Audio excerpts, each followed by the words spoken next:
하나님이 호렙산에서 모세에게 자신의 이름을 어떻게 밝히셨습니까? 그때 하나님은 모세에게 나는 스스로 있는 자라는 말씀을 하셨습니다. 하나님의 이름이 스스로 있는 자라는 뜻이 무엇이겠습니까? 과거에 우리에게 나에게 은혜를 주신 하나님이라는 설명도 할 수 있습니다. 내일 미래에 우리에게 은혜를 주시는 하나님이라고 그 이름을 설명할 수 있습니다.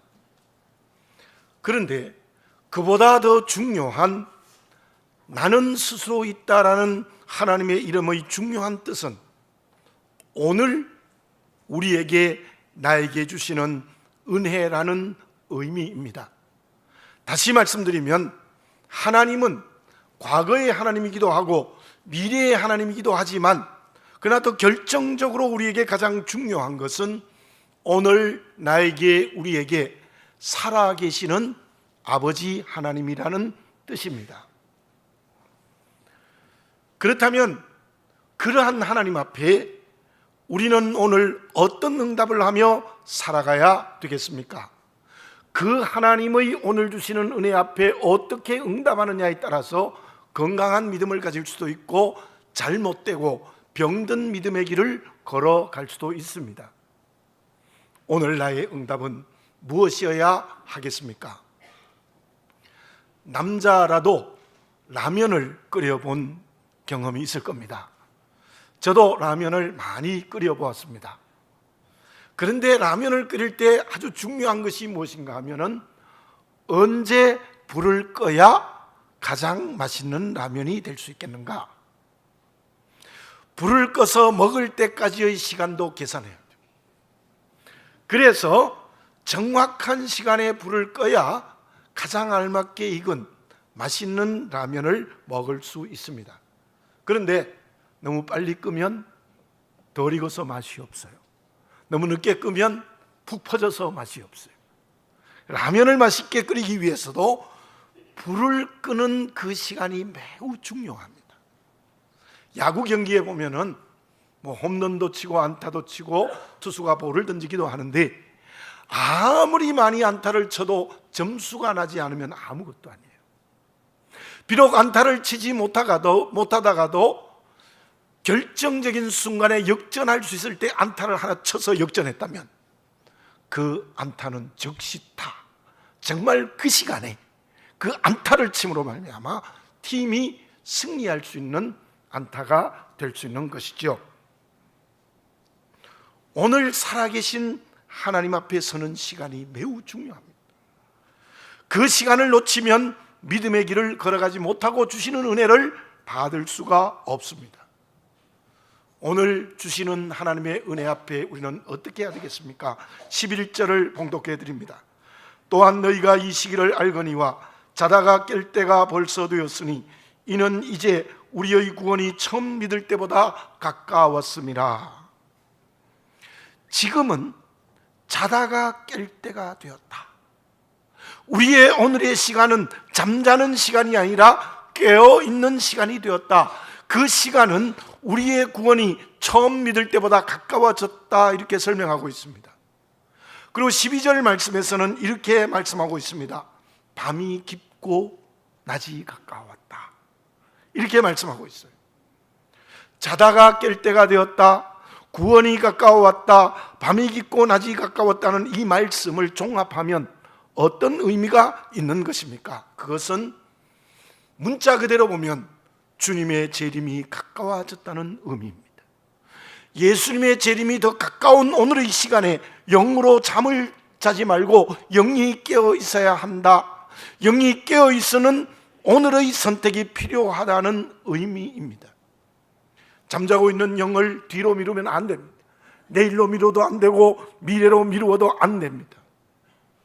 오늘이라는 나에게 주어진 시간은 언제나 종말론적인 마지막 시간입니다. 그래서 이 말씀을 풀어서 해석하면 결국 영이 깨어있는 오늘의 믿음의 선택은 무엇입니까? 그것은 오늘 내게 주어진 시간에 말씀을 담으라는 겁니다. 오늘 주신 시간에 생명을 담으라는 겁니다. 노아 시대의 사람들은 오늘의 시간에 말씀을 담지 않았습니다. 생명을 담지 않았습니다.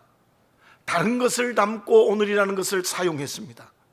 그러나 그때의 아주 소수인 노아와 그의 가족들만 그 시간에 생명을 담았습니다. 말씀을 담았습니다. 결과는 어떻게 되어졌습니까? 그 시대의 모든 사람들은 하나님으로부터 물로 심판을 받았습니다. 그러나 노아와 그의 가족들은 구원의 은혜를 받았고 인류의 역사를 이어가는 하나님의 쓰임받는 그릇이 되어졌습니다. 나에게 주어진 모든 시간은 내 것이 아닙니다.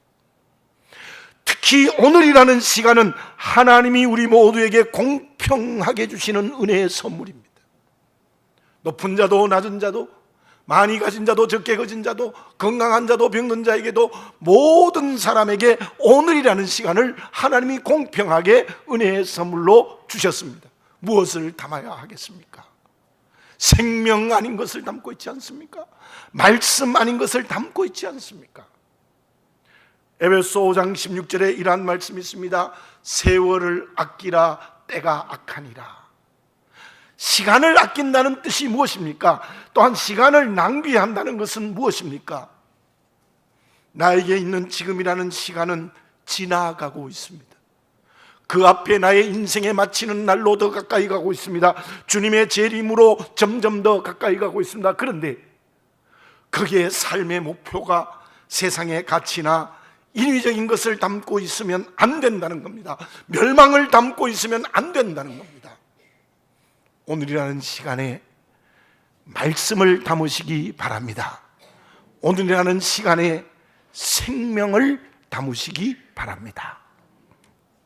그러면 오늘이라는 종말론적인 시간에 말씀과 생명을 담기 위해서 어떻게 해야 하겠습니까?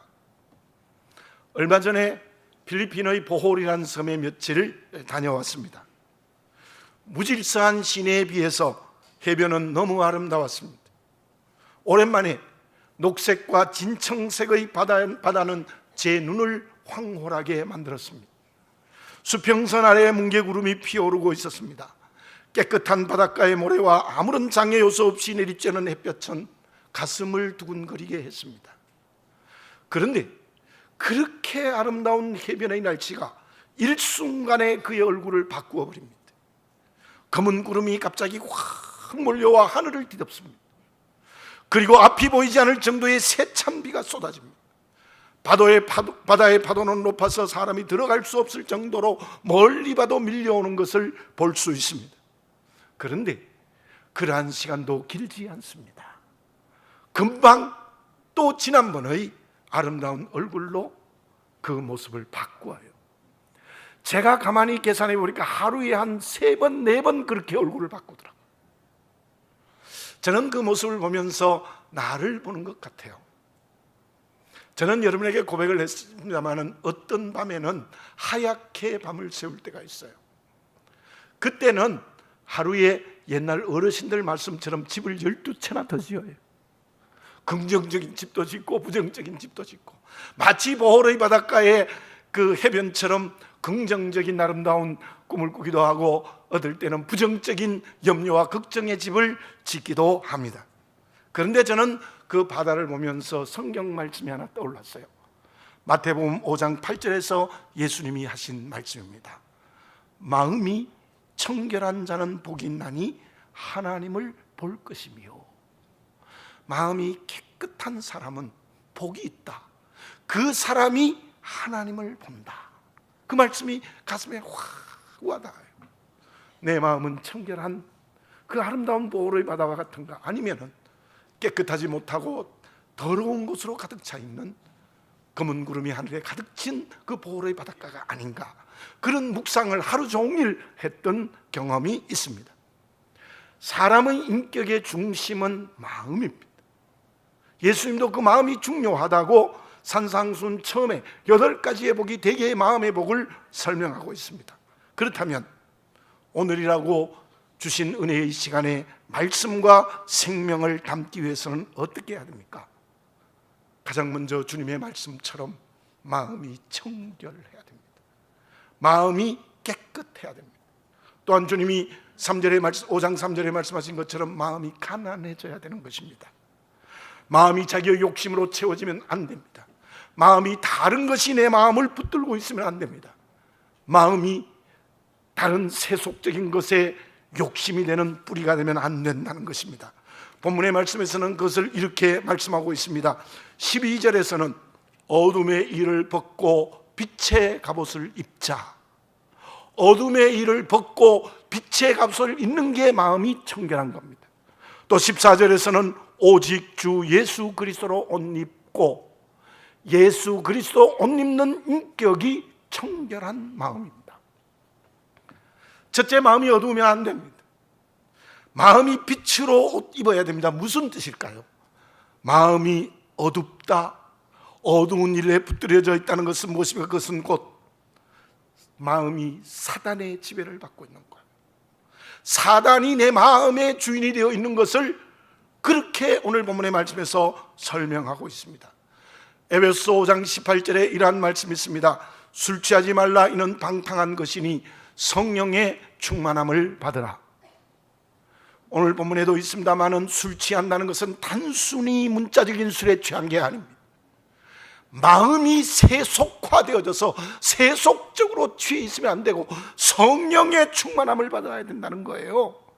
마음이 사단에게 뺏기지 말고 하나님의 영인 성령이 내 마음을 붙들어야 마음이 청결해져서 하나님을 보게 된다는 뜻입니다. 사랑하는 교우 여러분들, 내 마음이 사단에게 붙들려 있으면 깨끗하지 못해요. 내 마음이 하나님의 영으로 충만할 때 청결하여 하나님을 보게 될 줄로 믿습니다. 어떻게 해야 될까요? 매순 경건의 훈련을 끊임없이 해야 됩니다. 목회자로서 7월 말 8월 달이 되면은 좀 겁이 나요. 얼마나 놀러를 많이 가는지, 주일은 아랑곳하지 않아. 여러분들 기억하십시오. 예배를 귀히 여기시기 바라겠습니다. 예배를 놀러 가는 것보다 못하게 생각하면 되겠습니까? 기도와 말씀 묵상이 내가 밥을 먹는 것 같이 되시기를 바라겠습니다. 그래서 예수님이 말씀하신 것처럼 마음이 천국이 돼야 돼요. 가장 좁은 의미의 하나님의 나라는 마음입니다. 예수님이 마태복음 5장의 산상수훈을 말할 때 그 모든 덕이 마음의 천국, 마음의 하나님의 나라를 얘기하는 것입니다. 마음이 사단의 나라가 되지 말고 하나님의 나라가 되어 청결해지시기를 바라겠습니다. 무엇으로요? 경건의 훈련을 통하여서. 다니엘은 그 좋은 경건이 좋은 습관이 되었습니다. 하루에 3번씩 시간을 정해놓고 기도했어요. 총리로서, 방백으로서 얼마나 바빴겠습니까? 그러나 하루에 3번씩 예루살렘을 향하여 창문을 열어놓고 기도했다는 거예요.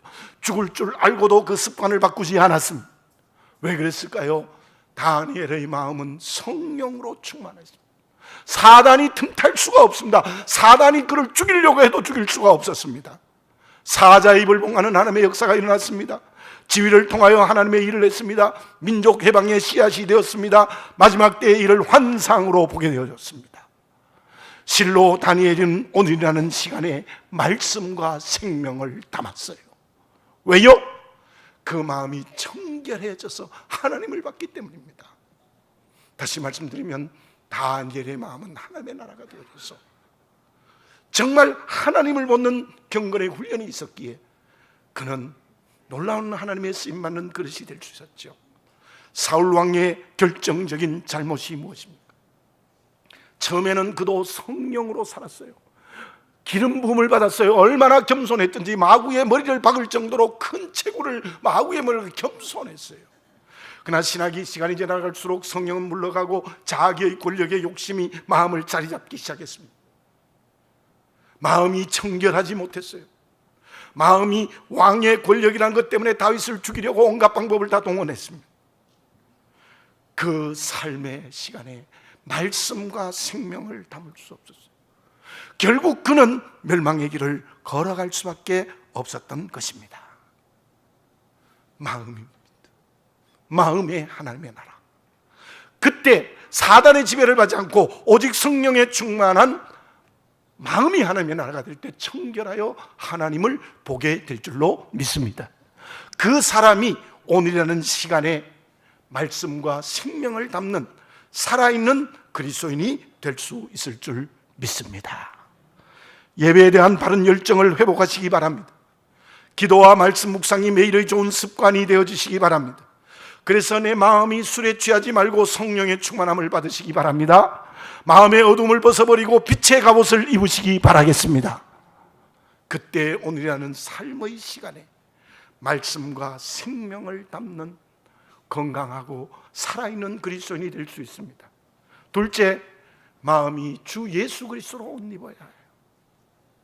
다른 것으로 옷 입으면 안 됩니다. 어떤 성경학자는 주 예수 그리스도로 옷 입는 인격과 마음을 이렇게 해석했습니다. 전인격이 주님의 십자가와 부활에 참여해야 된다, 그렇게 설명했습니다. 그 말씀을 쉽게 설명하면 무슨 뜻이겠습니까? 주 예수 그리스도 옷 입는 마음, 그것은 예수님의 마음이 내 마음이 되는 겁니다. 주님의 마음이 내 마음이 되는 거예요. 빌립보서 2장 5절에 이러한 말씀이 있습니다. 너희 안에 이 마음을 품으라, 곧 그리스도 예수의 마음이니. 저를 따서 해볼까요? 너희 안에 이 마음을 품으라, 곧 그리스도 예수의 마음이니. 그래요. 예수님의 마음이 내 마음이 될 때 앞에서 말씀드린 마음이 하나님의 나라가 되고 성령 충만한 사람이 됩니다.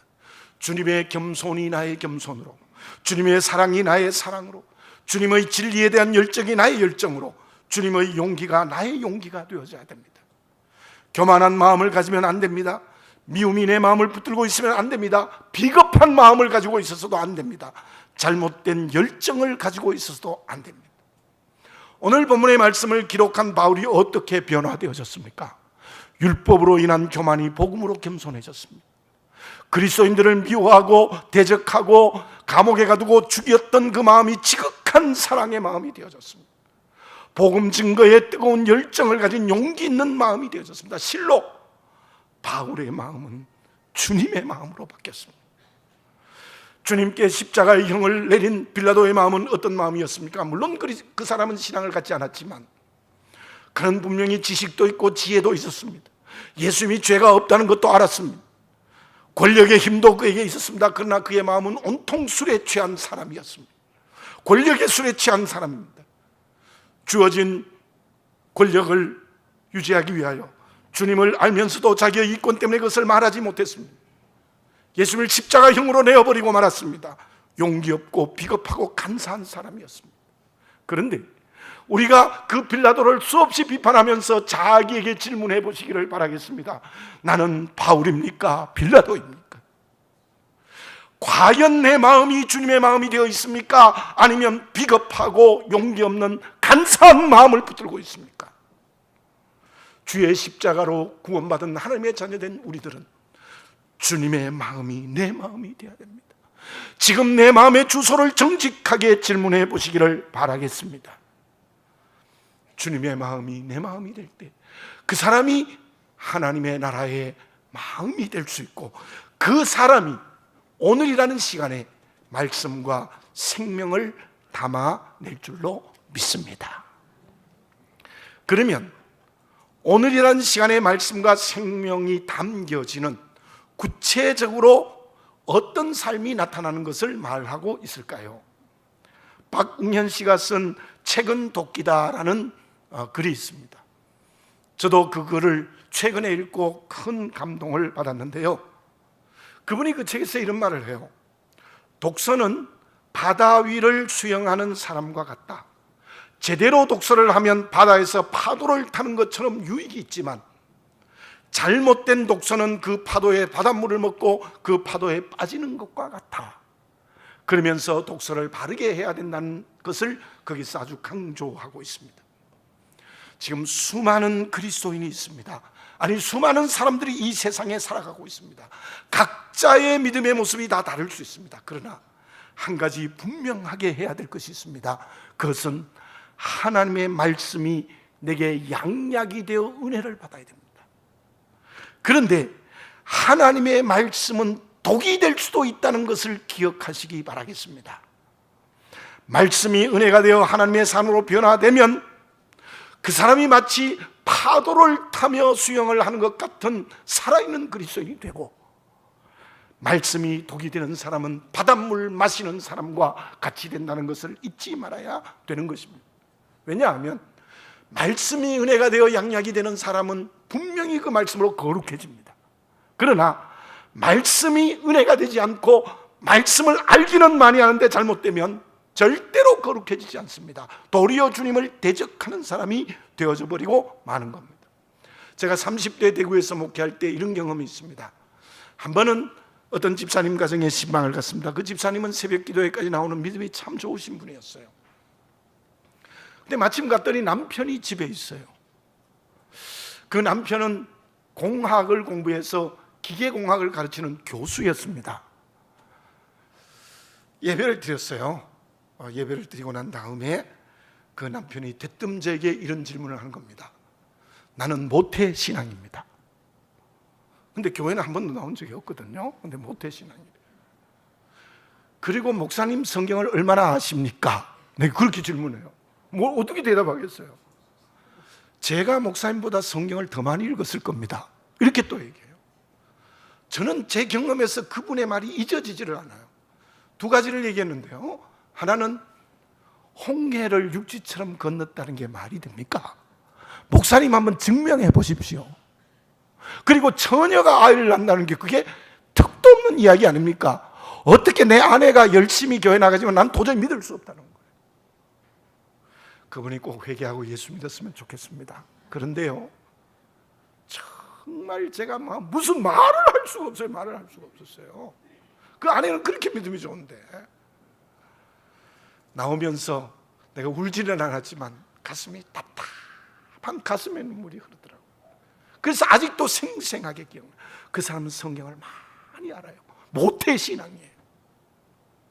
말씀이 독이 된 사람입니다. 말씀으로 주님을 대적하고 있는 거예요. 제가 극단적인 사람의 예를 들었습니다마는 말씀이 내게 은혜가 되어야, 양약이 되어야 내가 거룩해지는 거예요.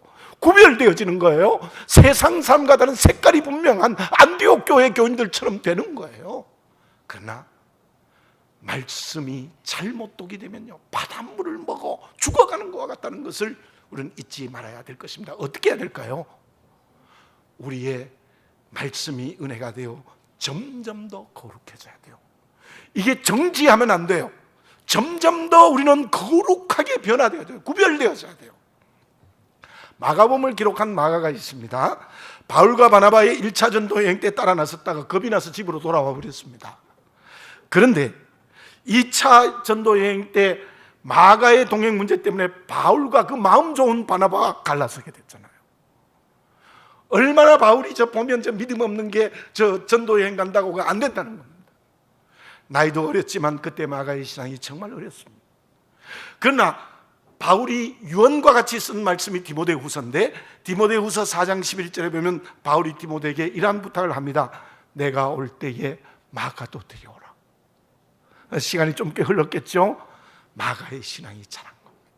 마가가 점점 더 거룩해진 겁니다. 마가가 정말 바울의 마음에 들 정도로 믿음이 성숙했다는 것입니다. 그래서 초대교회의 지도자가 되고 복음서 중에 가장 먼저 쓴 마가복음을 기록하는 하나님의 쓰임받는 그릇이 되었어요. 왜요? 말씀이 양약이 돼서 자꾸만 거룩해졌기 때문이에요. 그러나 어떤 사람은 성령으로 시작하였다가 육체로 마치는 교인들도 있어요. 갈라디아 교인들이 그래요. 십자가로만 구원이 있는데 할례도 받아야 구원이 있다는 이단으로 빠져나가는 갈라디아 교인들이 있지 않습니까? 나는 지금 하나님의 사람으로 점점 더 구별되고 있습니까? 그렇지 않으면 시간이 갈수록 구별됨을 잃어버리고 세상 사람들과 같아지고 있지 않습니까? 그 사람은 오늘이라는 시간에 말씀과 생명을 담을 수가 없습니다.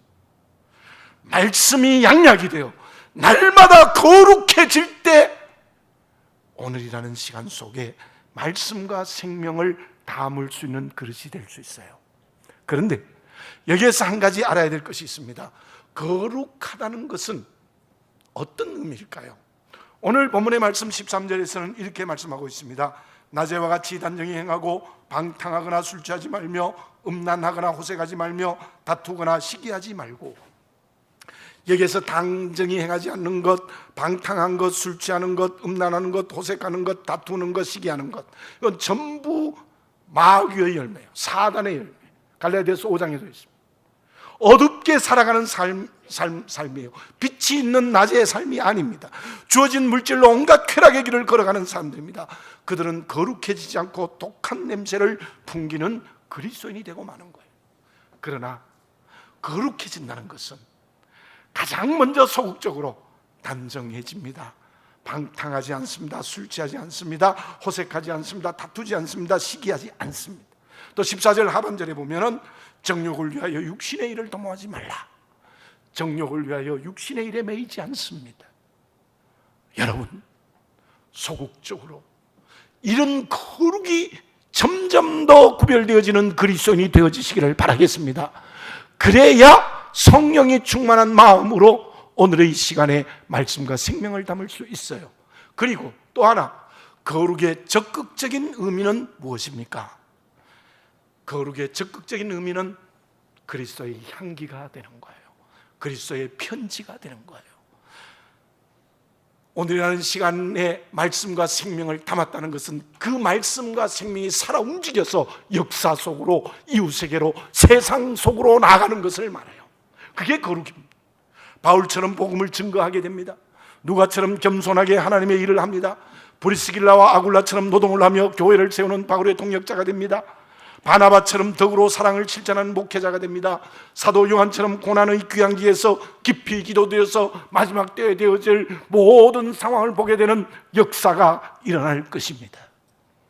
말만, 오늘의 삶에 말씀과 생명을 담았다고 하면 안 됩니다. 열매로 보면 그 나무를 알 수 있습니다. 거룩해져야 합니다. 세상 사람들과 달라져야 됩니다. 그때 그 거룩함으로 우리는 오늘의 시간에 말씀과 생명을 담아낼 수 있는 것입니다.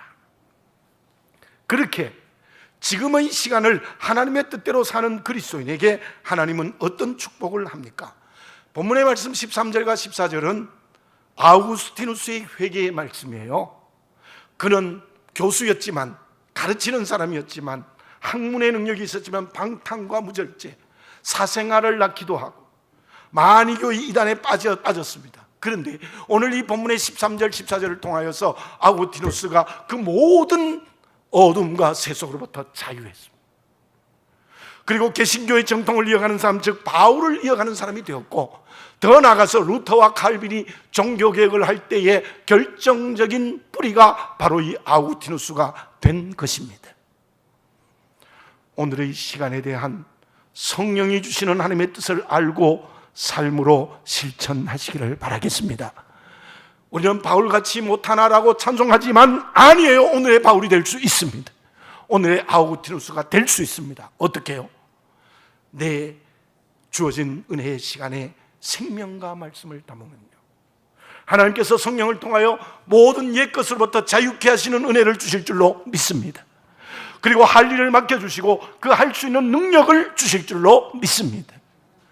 우리 모두 오늘이라는 시간에 말씀과 생명을 담음으로 그 하나님이 주신 은혜의 축복을 지금 받으시는 우리가 되어져야 될 줄로 믿습니다.